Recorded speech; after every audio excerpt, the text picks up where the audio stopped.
Welcome to this review for Britannia, Season 1, Episode 3.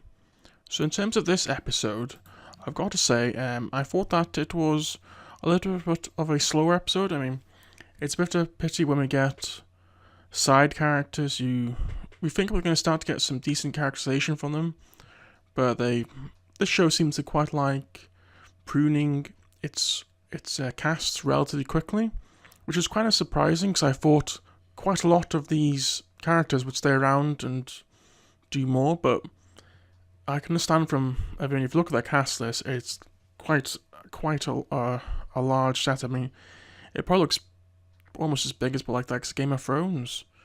A lot of these characters, I have no idea who they are, but for example, Queen Antida, she's not in this episode at all, but it almost feels like this episode's missing that presence because in the previous episode, her interaction with the Romans just set us up as a quite interesting character. And I kind of want to see her going against King Pellinor a bit more.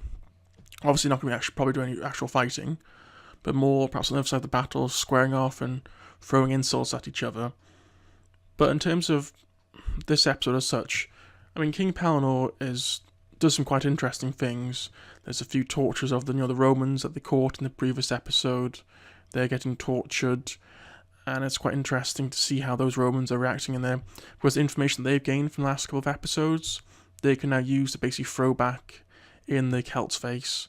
In terms of the Celts, I'm not exactly sure what the exact tribe names are, so I'm just going to go Celt Red and Celt Blue, because I literally have no idea what the actual clans are, because it might have said in the first episode, but I don't think they've even mentioned it at all since, so it's a bit of a struggle in terms of finding out which is which or where they are exactly. I assume they're close to Dover and around that sort of area, but they won't have established Londinium for any time soon, so that's still to come, really, I think.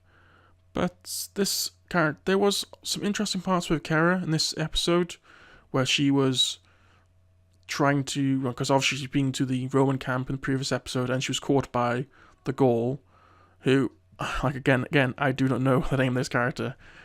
Again, probably need to thin the ranks out a bit so I can understand what characters are, who names are. But at the moment, he's just the Gaul. So, for some reason, he's not telling Pellinor why she was at the camp. But that does eventually in this episode come back to bite her via the Romans, but I'm not exactly sure, so it's not clear why she is being defended by the Gaul. We also have the Druids, who are a little bit in this a little bit, but not to a great deal. They're more in the background. I kind of wish that the religious parts, the magic parts, weren't actually real. It was more like it was the people believed that it was real. So more like in a Vikings kind of thing, they pray to the gods, but the gods aren't actually there, rather than in a Game of Thrones where magic is actually real. But that's the direction they've gone in, which is a shame in my opinion. And in terms of magic, the Outsider, again, name unknown, he was quite interesting episode for him because he was using his abilities, and you saw this demon that possessed in the previous episode, talking about how he's using that to basically control some Romans who we'd probably got to know a little bit in previous episodes, which was quite interesting and quite humorous scenes as well in the first interactions, but then showing his power as he was make them do what he wanted and get information out of them. And then finally we're going on to the unnamed girl. She didn't have too on. She did get to find her father after getting out of that trap in the previous episode.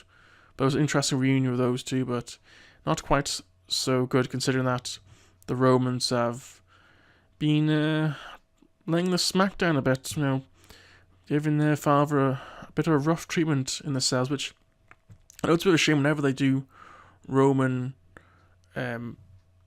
these stories historically based in Roman times, the Romans always come off as complete arses. I'd have thought to a certain extent they could have toned it down a little bit, but I guess that's how they want to go for this show. But again, I don't know whether it's because they're saying, well, the general's not there, he's not got them under control, and they're going a bit over the top then. But he did say he wanted to crucify a bunch of prisoners after they had decided to, well, no, after the negotiations had failed with Pelennor. So I'm not exactly sure whether or not what's going to happen with that, but so yes, I think that's about it for the episode, really. But fairly solid episode. Some parts, you always like a bit more action, but a bit of character details. And then, there was that one character from, let's say, the Blue Celts. He was in the very first part of the first episode where she was captured during the failed wedding, and she's in a little bit, and she makes it as if she's important, but she wasn't. I don't think she's even in the second episode, so I'm not actually sure what's going on with that character. Perhaps there'll be more with some of the minor characters being removed. We might see more as we go further on, but we'll have to wait and see. So we're back with more reviews very shortly, so please subscribe for more. Hope to hear from you soon. Goodbye.